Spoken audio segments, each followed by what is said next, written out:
اعوذ باللہ السمیع العلیم العظیم الحفیظ بوجہ الکریم وسلطانہ القدیم من الرجس الخبیث المخبث الشیطان اللعین الرجیم وقبیلہ ونفخہ ونفسہ وہمزہ۔ بسم اللہ الرحمن الرحیم۔ تمام نبیوں کے سردار حضرت محمد صلی اللہ علیہ وآلہ وسلم اور تمام مذاہب کے سردار دین اسلام کے پیروکاروں، سلام علیکم طبتم۔ اللہ کی برکات اور اس کی رحمتیں۔ آج کی گفتگو جو ہے وہ 28ویں مرحلے میں داخل ہو گئی۔ میں مصر کے آئمہ اور اولیاء کرام کا تذکرہ کر رہا تھا تو امام شافعی رحمۃ اللہ علیہ کا تذکرہ کیے بنا وہاں سے نکلنا اچھا نہیں لگا۔ امام شافعی رحمۃ اللہ علیہ مجدد ہیں اور ولیوں کے اندر آپ جس دور میں تھے اس دور میں آپ کا رتبہ جو ہے وہ اوتاد کے برابر۔ اس کے بعد صرف 2 ہی رتبے ہوتے ہیں، قطب اور قطب عالم۔ ہمارا جیسے طریقہ ہے کہ ہم سب سے پہلے گفتگو کرتے ہیں نام کے اوپر۔ دوسری صدی کے مجدد اہل سنہ کے تیسرے بڑے امام محمد بن ادریس شافعی قریشی مطلبی مصری رحمۃ اللہ علیہ۔ آپ دوسری صدی کے مجدد ہیں۔ ابو داؤد میں ایک حدیث مبارکہ ہے کہ ہر 100 سال کے راس کے اوپر اللہ تعالیٰ ایک آدمی کو بھیجتا ہے کہ جو اس امت کے لیے ان کے دین کی تجدید کر دیتا ہے۔ تجدید کا مطلب کیا ہوتا ہے؟ کہ نیا دین دیتا نہیں۔ 100 سال جب گزر جاتے ہیں تو کچھ نئی چیزیں جو ہے نا وہ داخل کر دی جاتی ہیں، یا ایسا ہوتا ہے کہ جو چیزیں غیر ضروری ہیں ان کو ضروری بنا لیا جاتا ہے، یعنی فروعات کو اصل سمجھ لیا جاتا ہے اور اصل کو ٹوٹلی چھوڑ دیا جاتا ہے۔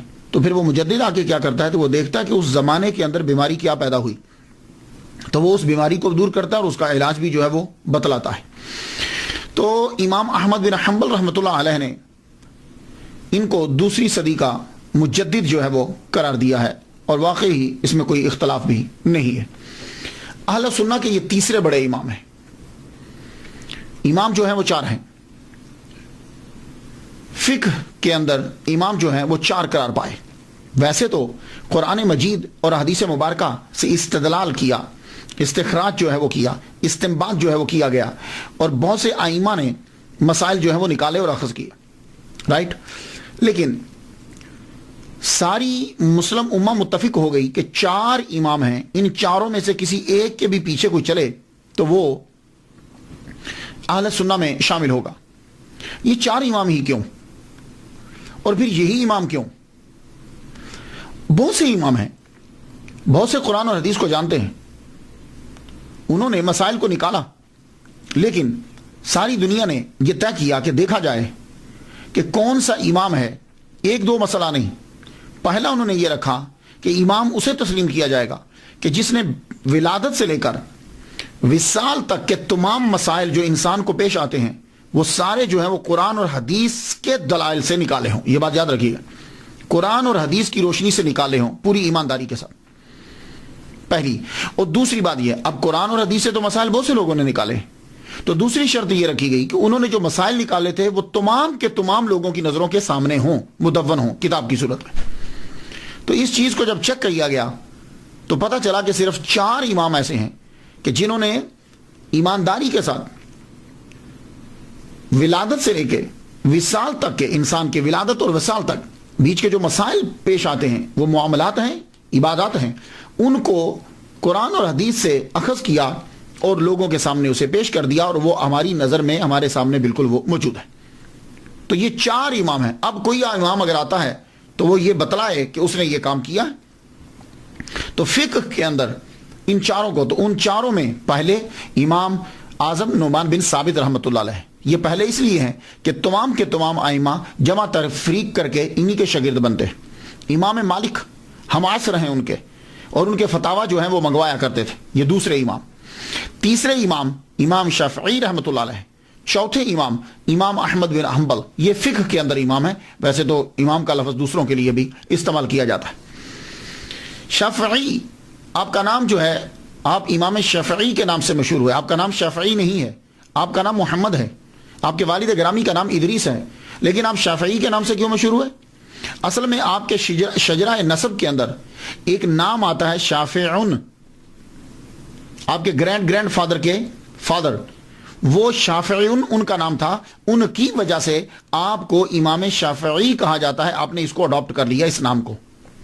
تو اب آپ یہ ذہن میں رکھ لیجئے کہ شافعیون آپ کے گرینڈ فادر کے فادر، ان کی وجہ سے ان کا نام، میں شجرہ پڑھتا ہوں تاکہ آپ کو معلوم ہو جائے کہ وہ کس مقام پر آتے ہیں۔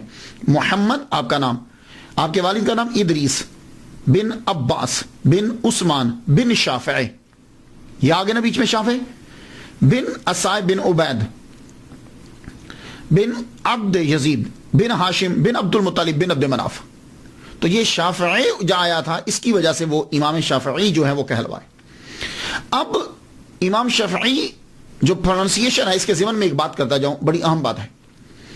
وہ بات یہ ہے کہ ہماری جو اردو زبان ہے اس کے اندر بہت سے الفاظ اڈاپٹ کیے گئے ہیں، ترکی سے لیے گئے ہیں، سنسکرت سے لیے گئے ہیں، عربی سے لیے گئے ہیں، ہندی سے لیے گئے۔ تو جب زبان کسی دوسری زبان سے لفظ کو لیا جاتا ہے تو پھر وہ جو اڈاپٹ کرتا ہے وہ اس کو پروننسیشن اپنا دے دیتا ہے، اس کو جو بولنے میں آسان لگتا ہے۔ اسی لیے جب آپ اکثر سنیں گے تو منہ سے نکلتا ہے شافعی شافعی، امام شافعی امام شافعی، فا کے اوپر زبر پڑتے ہیں جبکہ فا کے اوپر زبر نہیں ہے، فا کے نیچے زیر ہے۔ وجہ یہ ہے کہ جو پنجاب سائڈ کے لوگ ہیں یا عام جس جگہ وہ رہ رہا ہے وہاں جب اڈاپٹ کیا گیا تو فا کے نیچے زیر اور عین کے نیچے زیر دونوں کو پروناؤنس کرنا پنجاب والوں کے لیے یا ہمارے لیے بڑا مشکل ہے۔ جیسے امام شافعی بہت مشکل ہوگا، تو شافعی جو ہے وہ بڑا آسان ہے ہمارے لفظ۔ تو اس لیے اکثر لفظوں کے ساتھ ایسا ہوا کہ جب اس کو معاشرے نے عام طور پر کچھ اور بولا اور اصل میں اس کا پروننسیشن اور ہوتا تھا، یہی وجہ ہے۔ آپ اکثر دیکھتے ہوں گے کہ بڑے پڑھے لکھے مقرر ہیں، انہوں نے ساری کتابیں پڑھی ہیں، لیکن جب تقریر کرتے ہیں تو پروننسیشن وہ بول جاتے ہیں، تو ایک آدمی بیٹھا ہوا یہ سمجھتا کہ شاید یہ غلط بول رہے ہیں۔ وہ غلط نہیں بول رہے، اگر آپ ان سے بیٹھ کر پوچھیں گے تو وہ آپ کو صحیح بتائیں گے۔ ہوتا یہ ہے کہ انہوں نے جو اپنی زندگی جو گزاری ہے اس ماحول کے اندر اس کا پروننسیشن وہ وہی تھا۔ جیسے کہتے ہیں میں نے فقہ پڑھی ہے، جبکہ یہ اس کا پروننسیشن الفقہ ہے، فقہ ہو۔ ابھی میں ایک ڈکشنری دیکھ رہا تھا، اس کے اوپر بھی کاف کے اوپر زبر ڈلی ہوئی ہے، وہ اردو کی ڈکشنری تھی، تو اصل میں الفقہ ہو ہے۔ یہ میرے پاس ایک ڈکشنری ہے، مصباح اللغات ہے، ابھی میری لائبریری یہی میرے پاس موجود ہے۔ میں اس میں دیکھ رہا تھا کہ انہوں نے کیا پروننسیشن جو ہے وہ دیا، یہ دیتے ہیں الفقہ ہو، کسی شے کا جاننا، الفقہ ہو اسے بولتے ہیں۔ ویسے فقہ، جی میں نے فقہ پڑھی ہے، دیکھیں نا عام چلتا ہے نا، کیونکہ الفقہ یہ بولنا ذرا مشکل لگتا ہے ہمیں۔ تو اس لیے میں عرض کرنا چاہوں گا کہ اکثر ایسا ہوتا ہے کہ جب ہم کبھی لفظ بول رہے ہوتے ہیں تو بعض اوقات ہم اپنے معاشرے میں جو بولا جاتا ہے اس کو بول دیتے ہیں، اس کا مطلب یہ نہیں ہوتا کہ اس صاحب کو اس کے اصلی پروننسیشن نہیں آتا، لیکن بعض اوقات ساتھ بول دیا جاتا ہے۔ تو اسی طرح شافعی، امام شافعی، دیکھا نا بہت مشکل لگ رہا ہے۔ تو امام شافعی رحمۃ اللہ علیہ آپ قریشی بھی ہیں اور مطلبی کیسے، قریشی کیسے؟ دیکھیے یہ جو لفظ قریشی ہے مختلف جگہوں میں مختلف قوموں کی نشاندہی کرتا ہے۔ کراچی میں چلے جائیں تو وہاں جو قریشی ہیں وہ کسی ایک پیشے کی نشاندہی کر رہے ہیں، پنجاب سائڈ میں آ جائیں قریشی ایک اور قوم کی نشاندہی کر رہے ہیں۔ اگر آپ عرب میں چلے جائیں گے تو وہاں اگر کسی کے ساتھ قریشی لگتا ہے تو اس کا مطلب یہ ہوگا کہ یہ بنو قریش، حضور صلی اللہ علیہ وسلم کا جو خاندان ہے ان سے اس کا جو ہے وہ تعلق ہے۔ تو آپ کا تعلق واقعی ہی حضور صلی اللہ علیہ وسلم کے خاندان سے ہے، اس لیے آپ کو قریشی بھی کہا جاتا ہے۔ اور مطلبی کیوں کہا جاتا ہے کہ آپ کا سلسلہ نسب جب ہم چیک کرتے ہیں تو وہ عبد المطلب سے جا کے ملتا ہے، اس لیے مطلبی بھی آپ کو کہا جاتا ہے۔ آپ فقیہ بھی ہیں اور مصری بھی، یہ بھی آپ کے ساتھ لفظ لگتا ہے الفقیہ۔ ایجپٹ کا آپ کو فقیہ کہا جاتا ہے۔ ہیرانی کی بات سنیے، رہنے والے آپ حجاز کے ہیں، مکہ کے، اور زیادہ وقت آپ نے مکہ اور مدینہ میں گزارا، صرف 5 سال آپ نے مصر میں گزارے، ایجپٹ میں، اور مشہور کہاں ہوئے؟ ایجپٹ میں۔ رہنے والے مکہ مدینہ کے، مشہور ہوئے جا کے ایجپٹ کے اندر۔ اور غلبہ اتنا ہے مصر میں، غلبہ اتنا آپ کا ہوا کہ آج بھی الازہر مسجد کا امام جو ہے وہ شافعی، امام شافعی رحمۃ اللہ علیہ کا ہی پیروکار ہوگا۔ تو چونکہ ذکر میں نے کیا امام جلال الدین سیوطی رحمۃ اللہ علیہ کا، تو وہ جن کے پیروکار ہیں، میں نے کہا امام شافعی رحمۃ اللہ کی بارگاہ میں بھی نذرانہ پیش کرتا جاؤں۔ پیدائش آپ کی 150 ہجری میں ہے، بہت قریب۔ اور وصال 204 ہجری میں ہے. تو گویا کہ امام شافعی رحمۃ اللہ علیہ نے دنیا کے اوپر 54 سال صرف زندگی جو ہے وہ گزاری، لیکن اس 54 سال کے اندر آپ کمال کر گئے. ابتدائی حالات آپ سنتے جائیے. ہمارا کوشش جو ہے ہم یہی کرتے ہیں، زیادہ تر گہرائی میں گہرائی میں نہیں جاتے، کہ پتہ چلے کہ یہ جو عظیم بنے لائف کیسی تھی، تاکہ کوئی آدمی وہ لائف گزار رہا ہو تو اس کے لیے بھی بڑے سبق ہوں. اب آپ سبق آپ نے تلاش کرنا ہے، میں بس بولنے لگا. ابتدائی حالات، آپ پیدا ہوئے غزہ ہاشم کے اندر.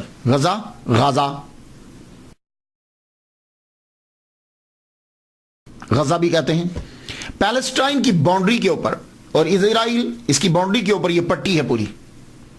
یہ پہلے پیلسٹائن سارا ہوتا تھا، اب یہ قبضے میں آ گئی اسرائیل کے قبضے کے اندر آ گئی. یہاں غزہ ہاشم سے کیوں کہا جاتا ہے؟ حضور صلی اللہ علیہ وآلہ وسلم کے شجرہ نسب پڑھتے ہوئے ہمیں ایک ہاشم نام نظر آتا ہے. وہ ہاشم جو ہے وہ تجارت کرنے کے لیے وہاں گئے تھے، مال بیچتے تھے نا، تو جب وہاں پہنچے تو وہیں آپ کا وصال ہو گیا، تو اسے غزہ ہاشم بھی کہتے ہیں. امام شافعی رحمۃ اللہ علیہ کے والد گرامی ادریس درس دینے والا ادریس جو ہیں، ان کے والد گرامی یہ بھی تجارت کرتے تھے، تاجر تھے، زبردست غضب کے تاجر تھے. اب آپ اندازہ لگائیے نا کہ مکے کے رہنے والے ہیں، تجارت کرتے ہوئے یمن، سیریا تجارت کرتے ہوئے آپ پیلسٹائن تک پہنچے، وہاں جا کر آپ رہنے لگ گئے. تجارت آپ نے کی، اللہ تعالیٰ نے بہت نوازا، بڑا رزق دیا آپ کو. جب امام شافعی رحمۃ اللہ علیہ ماں کے پیٹ میں ہیں، ان کی ولادت سے پہلے ہی آپ کے والد گرامی کا انتقال ہو گیا. جتنی جمع پونجی دولت تھی، آپ کی والدہ محترمہ نے 2 سال جو ہے وہ غزہ ہاشم کے اندر گزارے. 2 سال گزارے. جب وہ جمع پونجی جو ہے وہ کم ہونے لگی تو آپ واپس، بیٹا 2 سال کا ہوا جب، تو آپ اپنے بچے امام شافعی رحمۃ اللہ علیہ کو واپس لے آئے، محمد کو واپس لے آئے. کہاں لائے؟ مکہ میں. کیوں لائے؟ سوچتی ہیں کہ ایک تو ایمان محفوظ ہوگا، دوسری جو ہے وہ زبان محفوظ ہو جائے گی. مائیں اپنے بچوں سے پیار تو کرتی ہیں، بہت پیار کرتی ہیں، اس کے لیے ہی سب کچھ کرتی ہے. مائیں تو ہیں کہ جو اپنے بچوں سے پیار کرتی ہیں، لیکن اس ماں نے بھری جوانی کے اندر شادی نہیں کی، دوبارہ شادی نہیں کی. ایک آئیڈیا، ایک نظریہ کہ میں اپنے بچے کو پڑھاؤں گی، تو یہ تو ہر ماں سوچتی ہے، لیکن نہیں، انہوں نے یہ سوچا کہ میں اپنے بچے کو یونیک بناؤں گی، بے مثال بناؤں گی. اور آپ کو میں ایک بات بتاتا جاؤں، امام شافعی رحمۃ اللہ کی والدہ محترمہ حسنی سیدہ ہیں. یہ حضرت امام حسن کی اولاد میں سے ہیں. تو خاندان اللہ اکبر جل شانہ، عربی، سید، قریشی، تو ساری چیزیں جو ہے وہ مل رہی ہیں. آپ اپنے بیٹے کو لے کے واپس آ گئی مکہ کے اندر. مکہ کے آ کے جو ہے وہ رہنے لگی. میں ایک مرتبہ، ایک سکولر ہیں، انہوں نے شیخ احمد سعد الازہری، بڑا اچھا بولتے ہیں، وہ ایک دفعہ بتانے لگے، کہنے لگے کہ امام شافعی رحمۃ اللہ علیہ کی والدہ محترمہ کو خواب آیا کہ جوپیٹر ہے نا، یہ جو ستارے ہوتے ہیں، یہ جوپیٹر جو ہے یہ آ رہا ہے ان کی جانب. آتے ہی ایک دم سے مصر کے اوپر جو ہے وہ ایجپٹ کے اوپر گرا. ان کی طرف پہلے آیا، پھر ایجپٹ کے اوپر گرا. ایجپٹ میں جب گرا تو پھر اس کے ٹکڑے ہوئے، ٹکڑے ہو کر جو ہے وہ بہت ساری جگہوں میں دوسرے ممالک میں پھیل گئے. تو آپ نے خواب کی تعبیر پوچھی کہ جوپیٹر جو ہے یہ میری طرف آیا، اور پھر اس کے ٹکڑے ہوئے اور یہ پھیلے، گرا مصر میں. تو انہوں نے کہا کہ اللہ تجھے بیٹا عطا فرمائے گا، اور وہ بیٹا جو ہے مصر میں آئے گا، لیکن اس کی روشنی اور اس کا علم مصر سے پھر دوسری ایجپٹ سے دوسرے ممالک کے اندر پھیلے گا. تو یہ خواب کی تعبیر آپ کے ذہن میں تھی. تو کہا میں اپنے بیٹے کو ایسا ہی بناؤں گی کہ میرے بیٹے کی روشنی جو ہے وہ 4 دانگ عالم میں پھیلے. اب آپ لے کر آئیں. مکے میں جب واپس آتی ہیں تو ماں خود عربی ہیں، عربک فرینکلی بولتی ہیں. ہماری پنجاب، پاکستان، ان کا مسئلہ تو ہے نا کہ ان کا پروننسیشن، تلفظ جو ہے وہ مجہول ہوتا ہے یا صحیح نہیں ہوتا، تو پھر ہم کہتے ہیں کہ بچے کو قاری صاحب کے پاس بھیج دیجیے. تو یہ تو خود سیدہ ہیں، عرب کی ہیں، ان کا پروننسیشن تو غضب کا ہوگا. تو آپ نے کیا کیا کہ خود بچے کو قرآن مجید حفظ کروانا شروع کیا. تو والدہ ماجدہ نے 7 سال کی عمر جو ہی ہوئی، آپ نے امام شافعی رحمۃ اللہ علیہ کو قرآن مجید پورا یاد کروا دیا.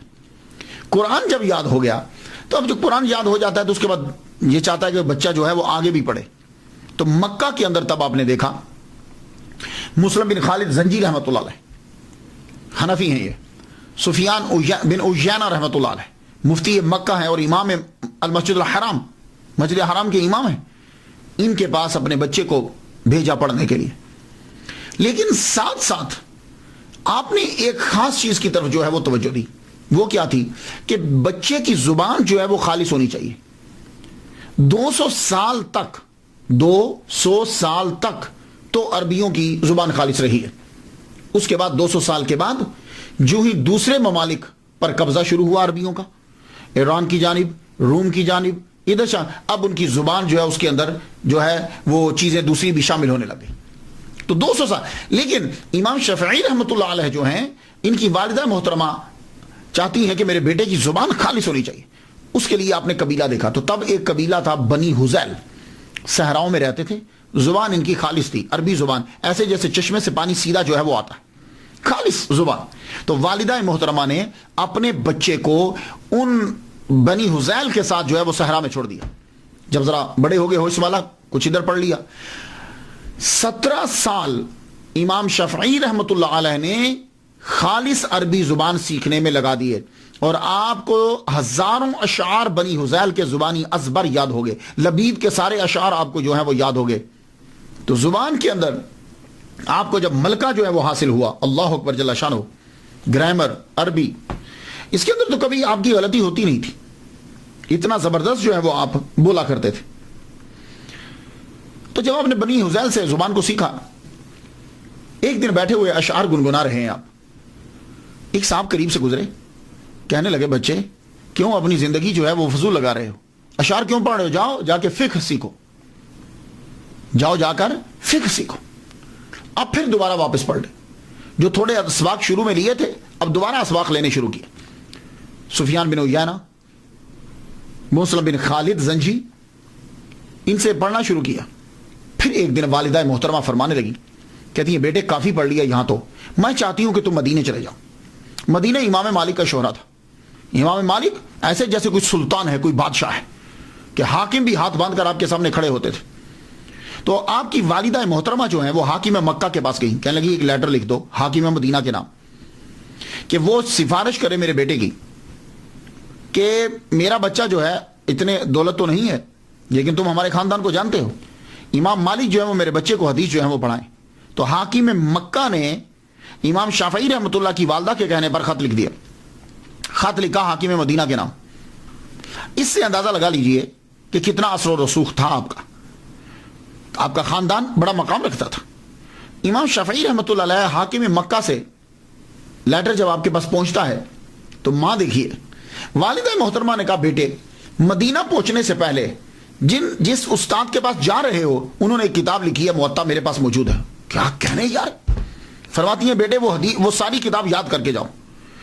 تو مدینہ روانہ ہونے سے پہلے یہ doctor Muhammad Musa, professor in department of Islamic study, King Abdulaziz University Jeddah, ان سے میں نے سنا، یہ کہتے ہیں کہ 9 راتوں کے اندر موطا امام مالک انہوں نے یاد کر لی۔ یہ ہمارے عام زبان کے اندر موطا بول دیتے ہیں، لیکن یہ مطلب نہیں ہے کہ اس کو آتا نہیں ہے، اصل لفظ موطا ہے پروننسیشن، لیکن ہمارے یہاں مشکل لگتا ہے۔ تو موطا امام مالک 9 راتوں میں بیٹھ کر زبانی یاد کر دی، یاد کرنے کے بعد اب مکہ سے روانہ ہوئے۔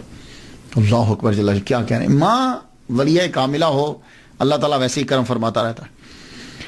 اب آپ روانہ ہوئے، مدینہ پہنچے تو سب سے پہلے حاکم مدینہ کے پاس گئے، امام شافعی رحمۃ اللہ علیہ۔ حاکم مدینہ کو لیٹر دیا، انہوں نے لیٹر پڑھا، پڑھتے ہی کہنے لگے بیٹے اگر تو مجھے یہ کہو نا کہ میں پیدل مکہ چلا جاؤں اور مکہ سے پھر پیدل واپس آ جاؤں تو یقین جان یہ میرے لیے آسان ہوگا، پر یہ میرے لیے مشکل ہے کہ میں یہ تیری سفارش کرنے کے لیے امام مالک کے دروازے پہ چلا جاؤں۔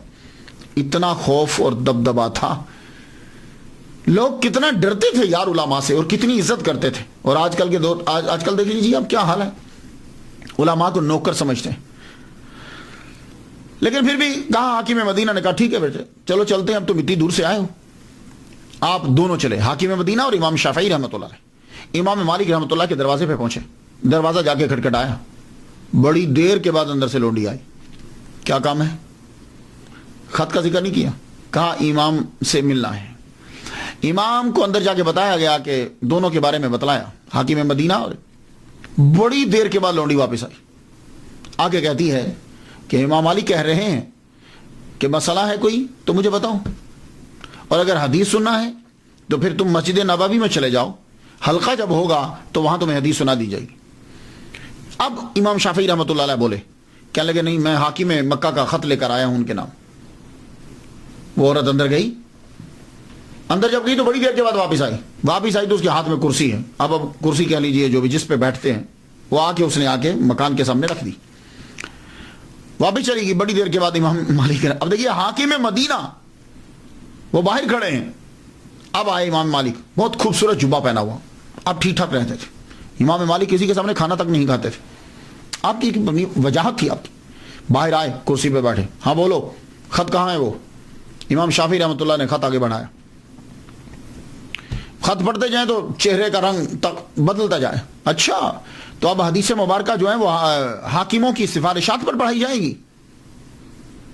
جب آپ غصے میں آنے لگے تو امام شافعی آگے بڑھے، گفتگو شروع کی، اللہ اکبر، عربی، ادب، نفاست، موزوں الفاظ اور گفتگو کا انداز امام مالک رحمۃ اللہ کو بڑا متاثر کیا۔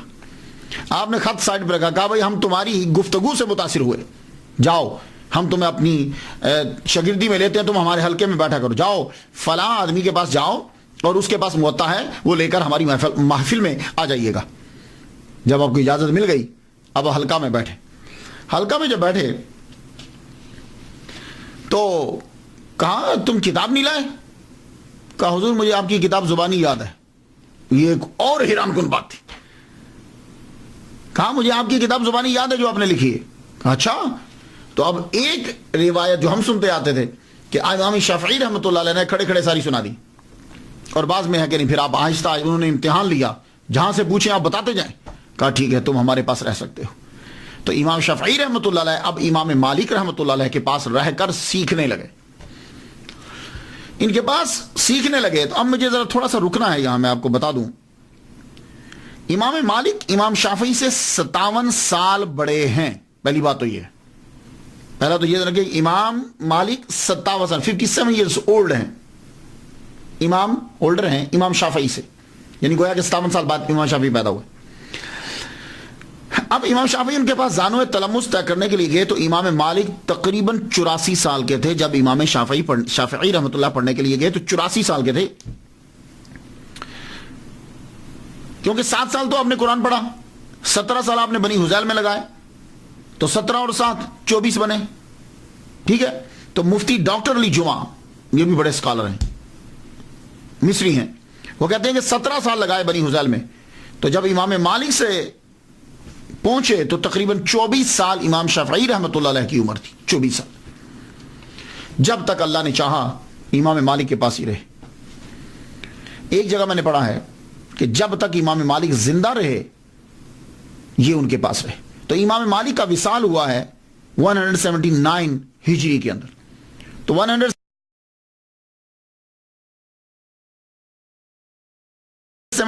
ہجری میں امام شافعی رحمۃ اللہ علیہ کی عمر 29 سال تھی۔ تو اس کا مطلب یہ ہوا کہ امام شافعی رحمۃ اللہ علیہ نے 5 سال امام مالک کی صحبت میں گزارے۔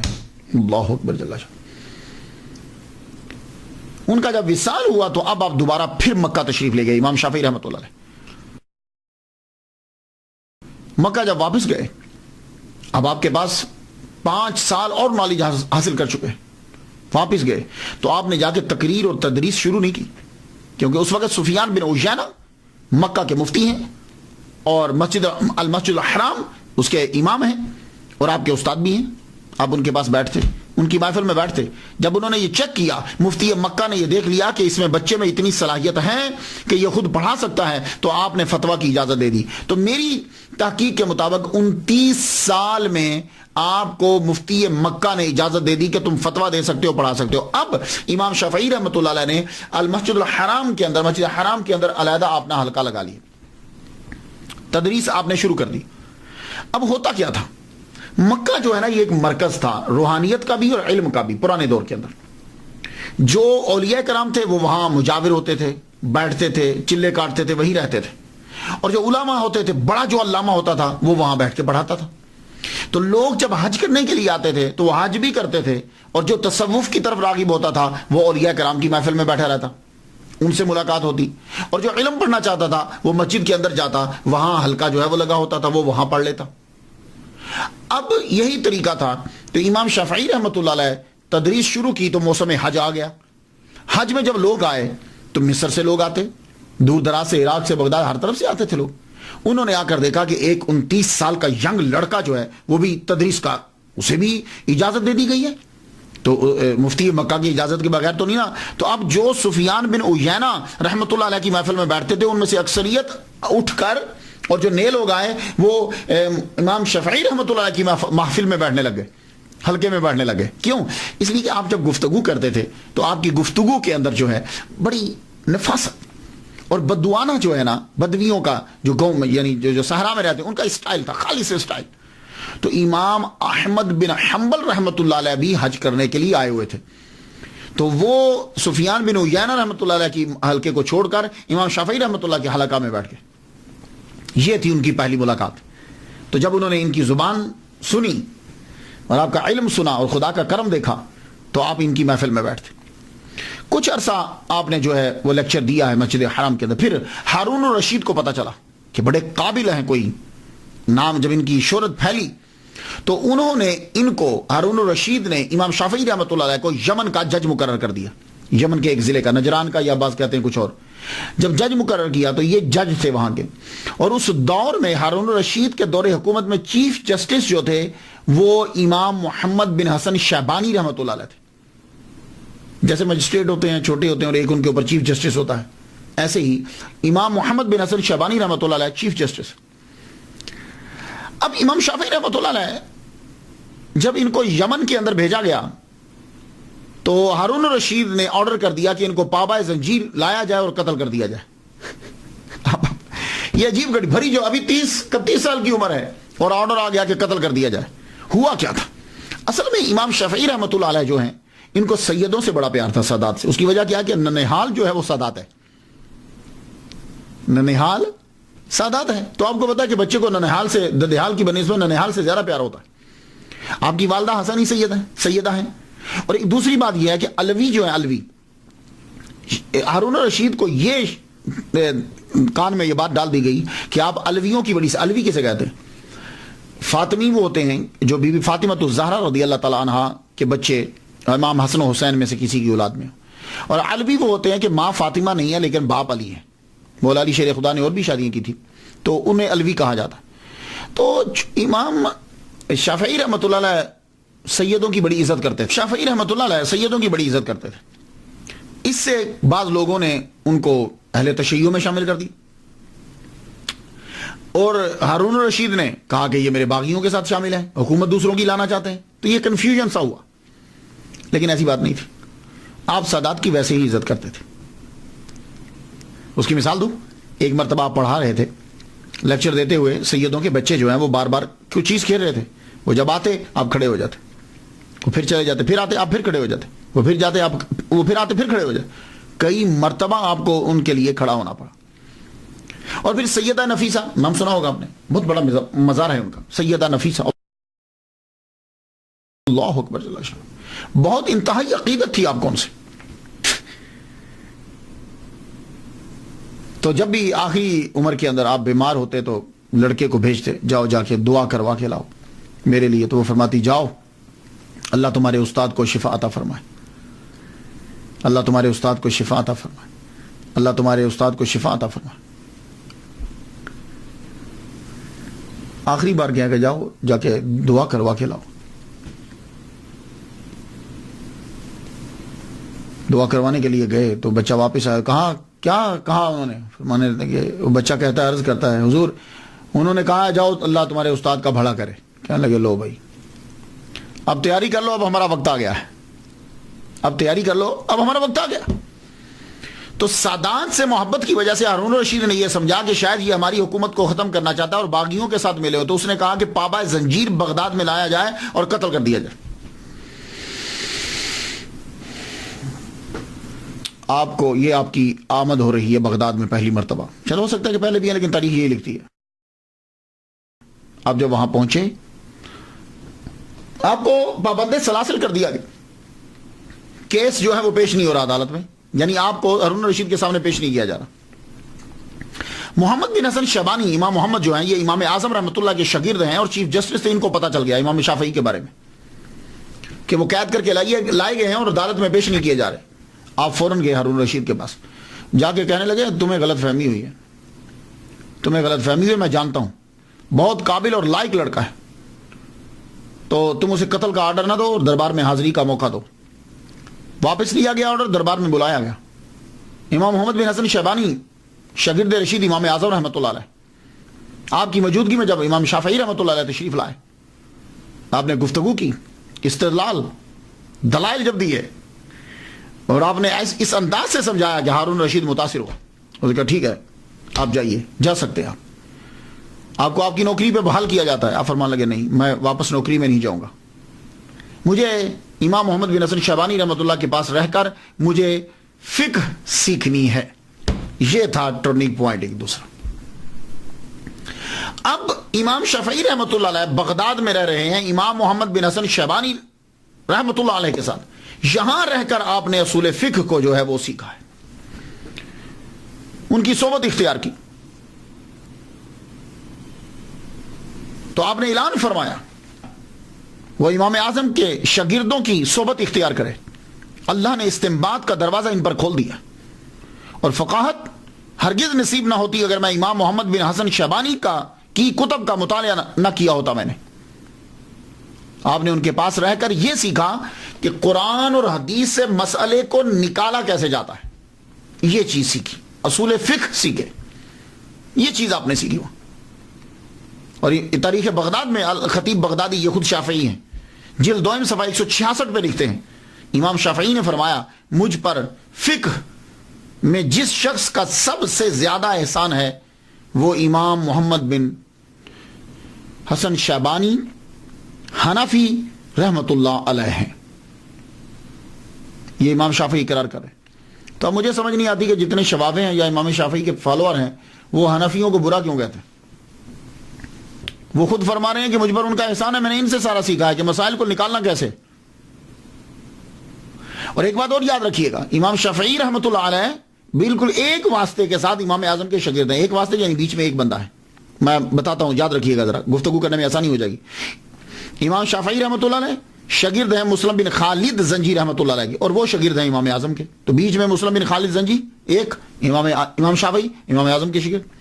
تاریخ الکبیر جلد 8 صفحہ 81 پہ امام بخاری نے لکھا ہے، اور یہ بات طبقات جلد اول صفحہ 115 پر بھی ہے کہ امام شافعی رحمۃ اللہ علیہ نے مسلم بن خالد زنجی رحمۃ اللہ سے روایت کی ہے. امام شافعی رحمۃ اللہ علیہ شاگرد ہیں حضرت علی بن زبیان کے، اور وہ شاگرد ہیں حضرت امام اعظم کے. تو بیچ میں ایک.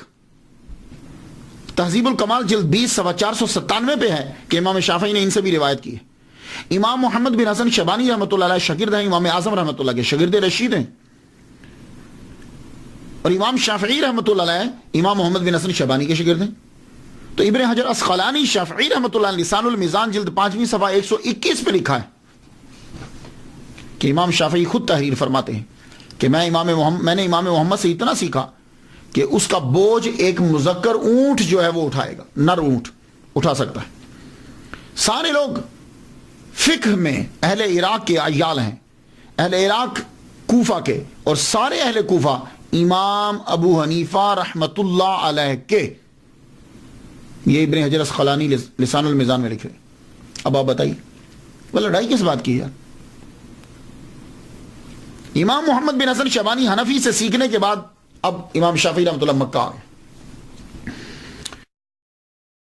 کچھ عرصہ رہے، پھر مکہ سے یمن گئے، کئی دفعہ یمن گئے، پھر عراق کا بھی کئی دفعہ سفر کیا. اس کے بعد آپ عراق گئے، لیکن مشہور سب سے زیادہ کب ہوا؟ آپ مکہ میں تشریف فرما تھے کہ عراق کے مفتی، بہت بڑے مفتی امام عبد الرحمن ابن مہدی نے خط لکھا، کہا حضور آپ اصول فقہ پہ کوئی کتاب لکھیے، اصول فقہ پہ کہ کس طریقے سے مسائل جو ہیں وہ قرآن مجید سے نکالے جاتے ہیں، حدیث سے نکالے جاتے ہیں. تو آپ نے پھر سب سے پہلے ایک کتاب لکھی الرسالہ. نام رسالہ ہے لیکن زبردست کتاب. اس کے اندر قرآن، حدیث، فلسفہ جو اسلامی فلسفہ ہوتا ہے، ناسخ منسوخ، یہ ساری چیزیں جو ہے اس کے اندر جمع کر دی اور مسائل اس کے اندر تحریر کی ہے. اور یہ کتاب آپ نے بغداد بھیج دی، روانہ کر دی عراق میں. یہ کتاب جب پہنچی تو اس کتاب نے تہلکہ مچا دیا، علمی حلقے کے اندر تہلکہ مچا دیا. امام کی یہ کتاب مفتی عبد الرحمن ابن مہدی نے جب پڑھی تو بول اٹھے کہ امام شافعی جیسا کوئی عالم نہیں ہے. ہر نماز کے بعد وہ امام شافعی رحمۃ اللہ علیہ کے لیے دعا کرنے لگ گئے اور کرتے رہے. امام شافعی رحمۃ اللہ علیہ کے شاگرد ہیں امام مزنی رحمۃ اللہ علیہ. امام مزنی کہتے ہیں کہ میں نے 500 مرتبہ اور رسالہ کتاب کو پڑھا ہے، ریڈ کیا ہے. I read 500 times. 500 مرتبہ. اس کتاب رسالہ کی جب شہرت ہو گئی اس کے بعد آپ بغداد گئے. جب بغداد گئے تو علماء، فضلاء، شرفاء سب کو پتہ چلا اب لوگ آپ کو دیکھنے کے لیے آئے، آپ کی باتوں کو سننے کے لیے آئے. تو عراق میں، بغداد میں جب آپ تشریف لے کر جاتے تو وہاں آپ کی ملاقات امام احمد بن حنبل سے زیادہ رہتی. ویسے تو آپ اور بھی جگہوں پہ لیکچرز دیتے، امام احمد بن حنبل آپ کو بلاتے. اور جب تک امام شافعی رحمۃ اللہ علیہ بیٹھے رہتے، امام احمد بن حنبل یوں جیسے شاگرد ہیں باادب ہو کر ان کے سامنے رہتے. اور جب امام شافعی رحمۃ اللہ اپنے خچر پر بیٹھ کر تشریف لے جانے لگتے تو امام احمد بن حنبل ان کے خچر کے ساتھ ساتھ چل رہے ہوتے. ایک دن بیٹے نے پوچھ لیا، آپ اتنے مشہور عالم ہیں، اتنے بڑے علامہ ہیں، تو آپ امام شافعی رحمۃ اللہ کے ساتھ یوں کیوں چلتے ہیں؟ کہا بیٹے اگر فقہ سیکھنی ہے، جیورسپروڈنس فقہ سیکھنی ہے، تو ہی ان کے خچر کے ساتھ چلنا پڑے. اور امام احمد بن حنبل خود اتنے بڑے علامہ، گھر کے اندر اکثر تعریف کرتے رہتے. امام شافعی یہ ہیں، وہ اتنے اچھے ہیں، رات بھر جاگتے ہیں، قرآن پڑھتے ہیں، ذکر کرتے ہیں، تہجد پڑھتے ہیں، کھانا کم کھاتے ہیں، زیادہ تر لکھتے بول پڑھتے ہیں.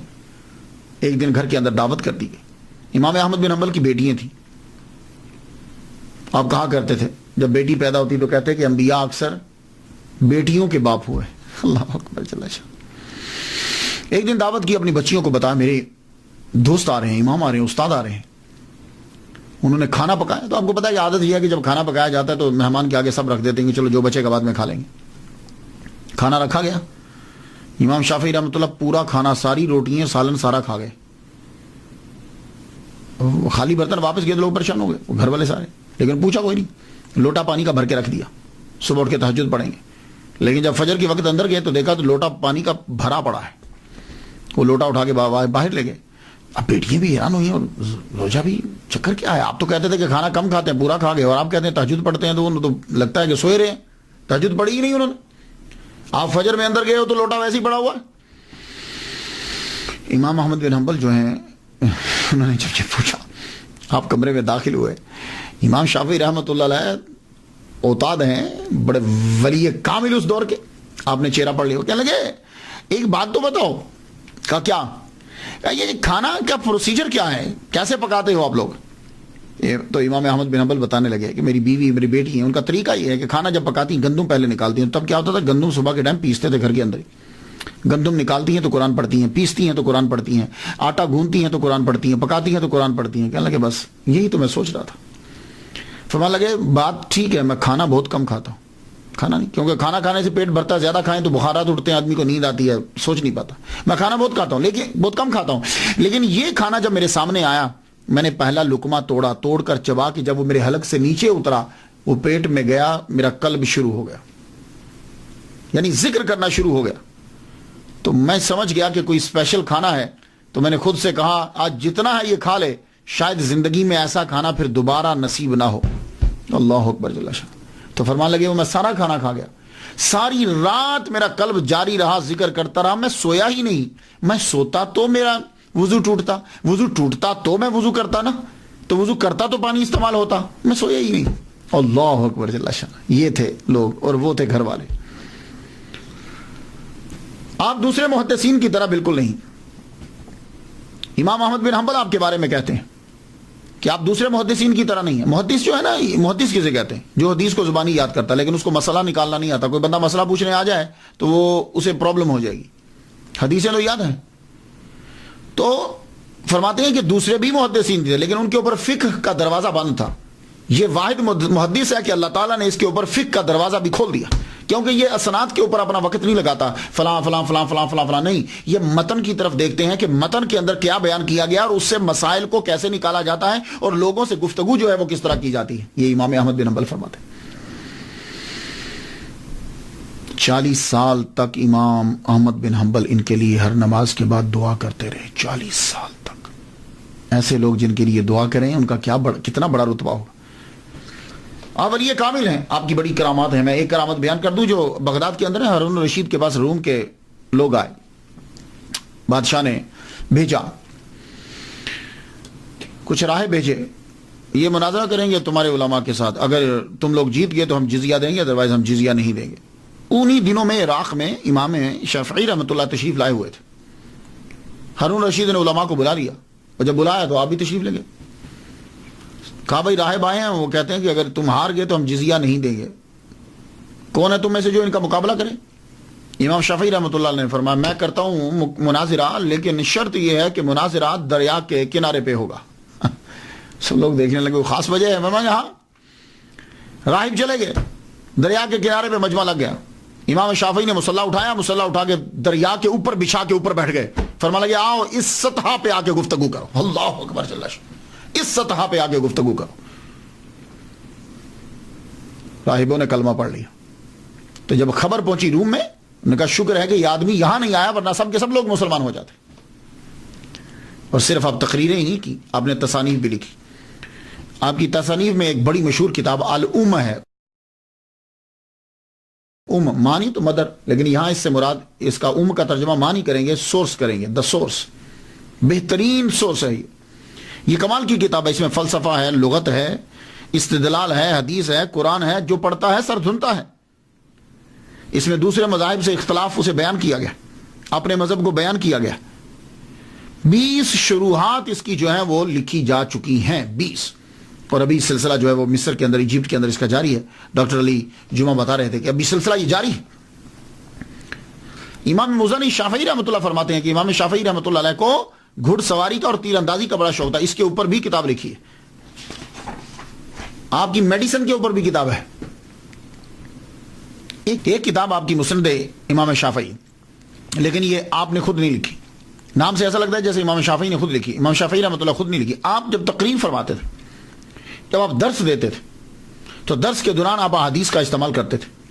تو حدیث کا جو استعمال فرماتے تھے تو آپ کے شاگرد ابو العباس محمد بن یعقوب الاسم جو ہیں وہ نہ حدیث کو لکھ لیتے تھے. تو وہ حدیث جو لکھی ہیں اس کا نام ہو گیا مسند امام شافعی رحمۃ اللہ.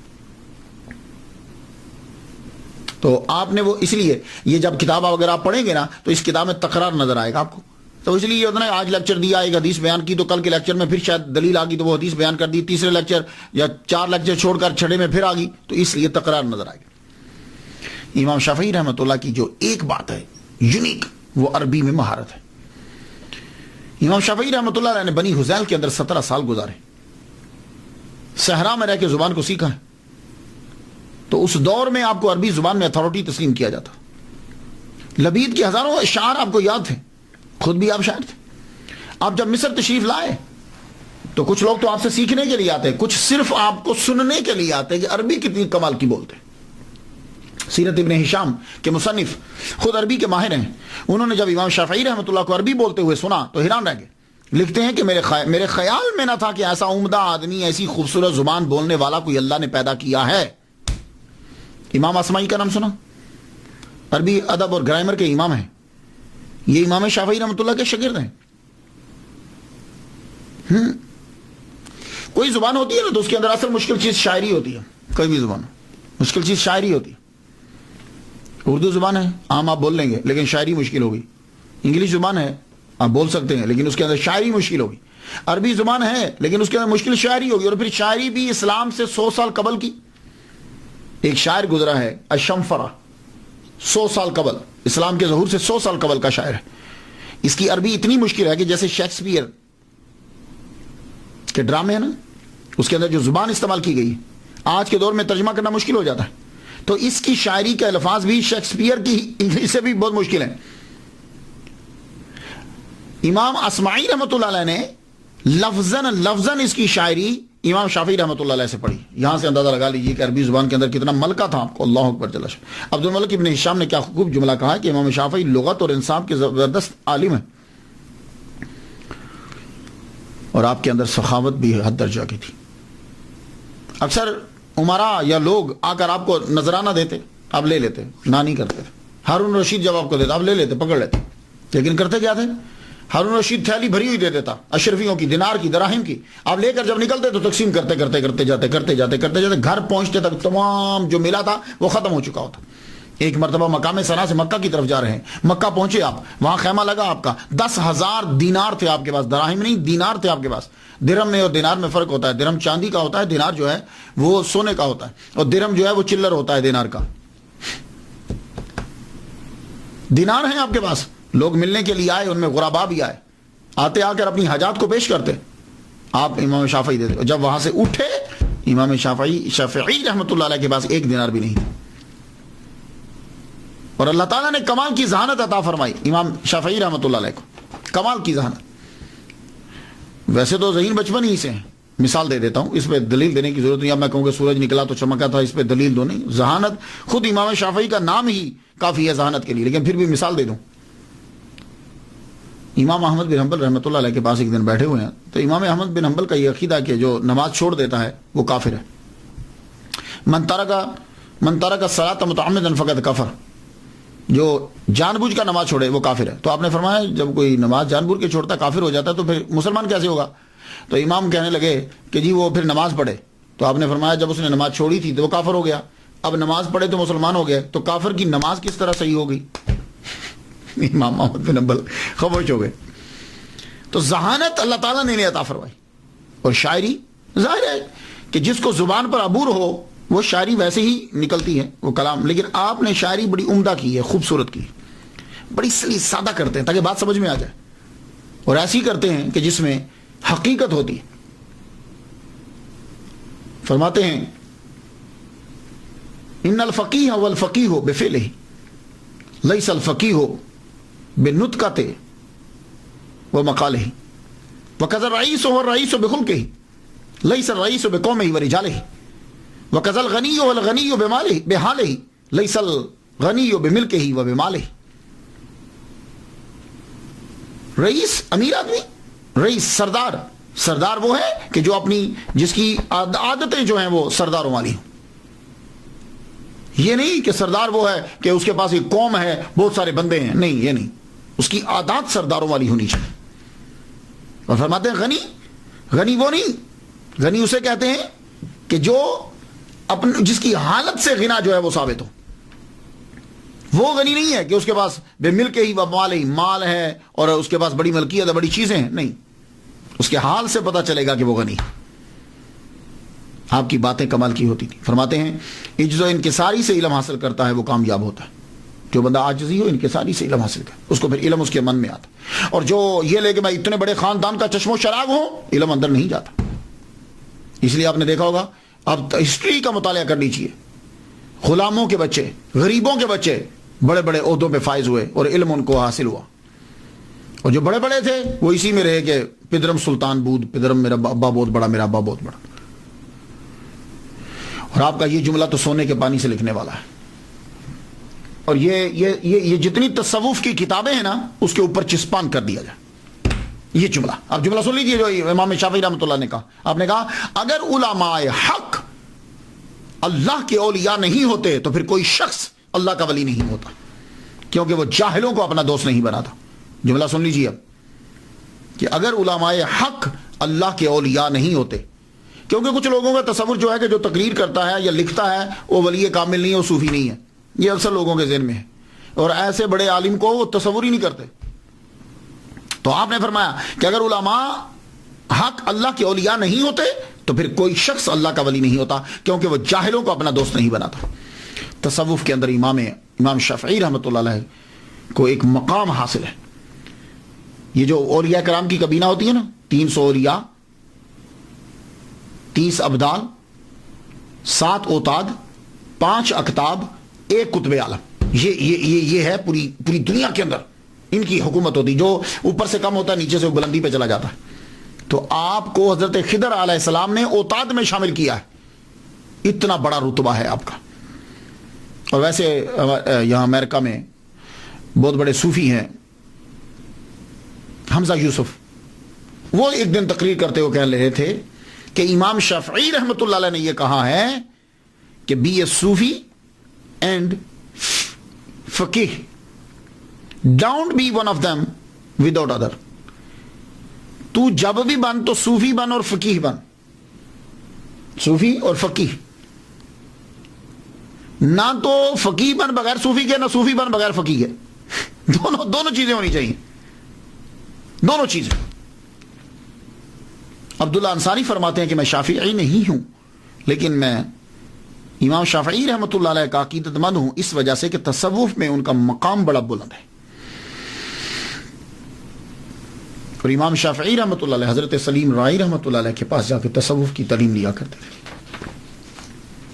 جو دنیا میں آتا ہے پھر اس نے آخر چلے تو جانا ہی ہے۔ امام اپنی آخری عمر کے آخری حصے میں، جب آپ کی عمر 49 سال ہو چکی ہے، تو امام شافعی رحمۃ اللہ علیہ اب ایجپٹ میں گئے۔ ایجپٹ میں اب کہاں گئے؟ عمر بن العاص رضی اللہ تعالیٰ عنہ نے ایک شہر آباد کیا تھا، فسطاط۔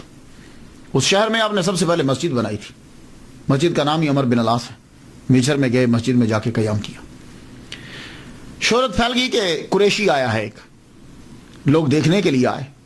دیکھنے کے لیے جب آئے تو آپ اس وقت نماز پڑھ رہے تھے، مجمع لگ گیا مصر کا، لوگ مصری دیکھ رہے ہیں، آپ نماز پڑھ رہے ہیں۔ نماز پڑھی تو لوگوں نے یہ کہا کہ اس جیسی نماز پڑھتے ہوئے ہم نے آج تک کسی کو نہیں دیکھا۔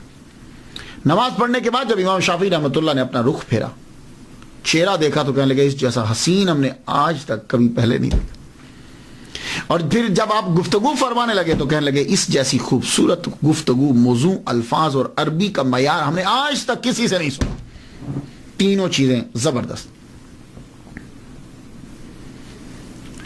مصر میں امام مالک کے پیروکار تھے اور امام اعظم نعمان بن ثابت رحمۃ اللہ علیہ کے پیروکار بہت زیادہ تھے، لیکن وہی حال ہوتا ہے نا، جب وقت گزرتا ہے تو کچھ چیزیں ایڈ کر لی جاتی ہیں، اپنی طرف سے شامل کر لی جاتی۔ آپ نے فرمایا میں امام مالک کا شاگرد ہوں، میں نے موطا یاد کی ہے، میرے ٹیچر ہیں، میں ان کے پاس رہا ہوں۔ اور امام اعظم امام محمد بن حسن شیبانی میں نے ان سے سیکھا ہے، آؤ میری بات کو سنو۔ پھر آپ مسئلے کو بیان کرتے، قرآن حدیث اس سے استنباط کرتے۔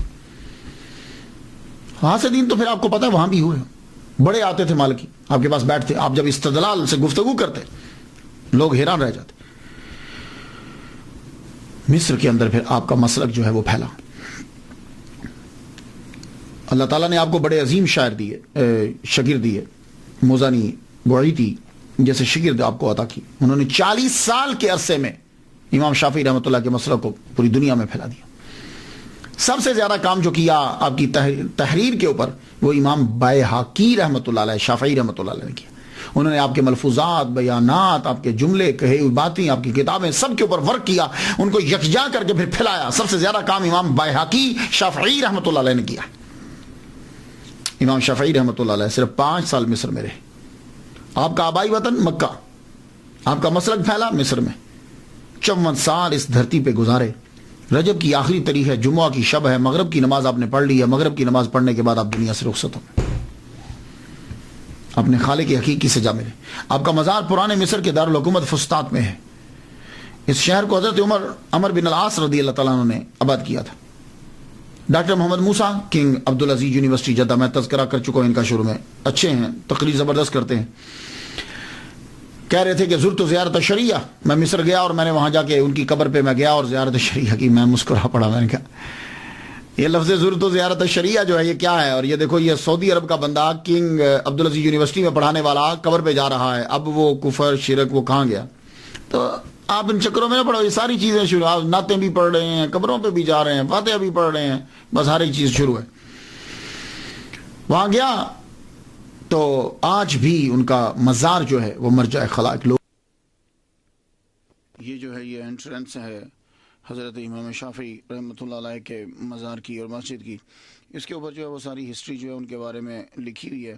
میں یہ بتاتا چلا جاؤں کہ یہ جو مزار آپ کو اور یہ جو مسجد یہ نظر آ رہی ہے، سب سے پہلے جو ہے یہ ایوبی سلطان المالک الکامل محمد جو بھتیجے تھے سلطان صلاح الدین ایوبی رحمۃ اللہ علیہ کے، انہوں نے 608 کے اندر جو ہے نا وہ اسے بنایا تھا. خود ان کی اپنی قبر بھی جو ہے وہ اس کے اندر ہی ہے، ان کا مزار بھی جو ہے نا وہ اس کے اندر ہی ہے. اس قبر کے اوپر لکڑی کا بڑا خوبصورت جو ہے وہ کام ہوا تھا، اور یہ کاریگری عبید ابو المعالی نے جو ہے وہ کی تھی. آپ اندر داخل ہوں تو آپ کو روشنی جو ہے وہ نظر آئیں گی، اور چونکہ یہ بنایا بڑے بڑے بڑے پتھروں کے ساتھ بڑا خوبصورت بنایا گیا. لکڑی کا جو ہے وہ بڑا کام ہوا ہے اس کے اوپر. یہ آپ دیکھ رہے ہیں، یہ اندر جو ہے وہ ان کی قبر انور ہے، تعویذ ہے. اس کے اوپر جو ہے وہ آیت الکرسی لکھی ہوئی ہے، اللہ لا الہ الا هو الحی القیوم لا تاخذہ سنۃ ولا نوم. یہ آپ جو ہے وہ پڑھ رہے ہیں. تو آج کے دور کے اندر اس کا جو ہے بڑا عرصہ ظاہر ہے کہ 608 کہاں اور اب کہاں. تو اس کو دوبارہ جو ہے دبئی کے جو ہیں عیسیٰ صالح الکھرک جو ہے یہ گروپ بھی ہے، اور ویسے یہ خود عیسیٰ صالح جو ہیں یہ سفیر بھی رہے ہیں یو کے اندر اور آئرلینڈ کے اندر بھی. 1960 کے اندر انہوں نے گروپ جو ہے وہ الکھرک گروپ جو ہے وہ بنایا تھا. تو اب تو خیر یہ بہت بڑا گروپ ہو گیا ہے. تو انہوں نے جو ہے ڈونیشن دیا، اور بعد میں یہ جدید جو امارات اور چیزیں جو نظر آ رہی ہیں مسجد کی تعمیر اور اب کی مزار کی، یہ ان کی ڈونیشن کی وجہ عیسیٰ صالح جو دبئی کے اندر ہیں. تو یہ اب دیکھیے کہ مزار شریف کے اوپر جو ہے وہ قرآن مجید جو ہے مصری آ کر جو ہے وہ پڑھتے ہیں، اور اس کی زیارت جو ہے دور دراز سے آ کے لوگ بھی جو ہے وہ کرتے رہتے ہیں. جیسے میں نے ڈاکٹر محمد موسیٰ ہیں، وہ انہوں نے کہا کہ میں وہاں گیا زرت و زیارت شریعہ، میں نے وہاں جا کے جو زیارت کی اور فاتحہ پڑھی. یعنی کہ سعودی عرب کے لوگ بھی جو ہے وہ یہاں آتے ہیں. یہ دیکھیے کتنا خوبصورت منظر ہے آپ کی قبر انور کا، اور اس کے اوپر لکڑی کا جو کام سارا ہوا یہ سلطان صلاح الدین ایوبی کے بھتیجے نے جو ہے وہ کیا. آج بھی دعائیں پڑھی جاتی ہیں. اللہ تعالی رحمت نازل فرمائے.